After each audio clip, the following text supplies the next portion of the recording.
Hello and welcome to Coding with Bharat. So in this lecture, let's learn what is quantum computing. So basically, quantum computing is a new type of computing. Okay, it is a new type of computing that uses the principles the it uses the principles of quantum mechanics principles. So it is a new type of computing that simply uses the principles of quantum mechanics like superposition and entanglement. And it helps in processing information in ways that classical computers cannot.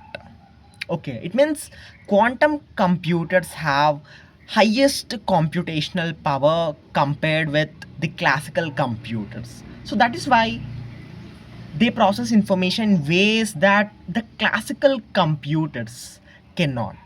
So this is quantum computing.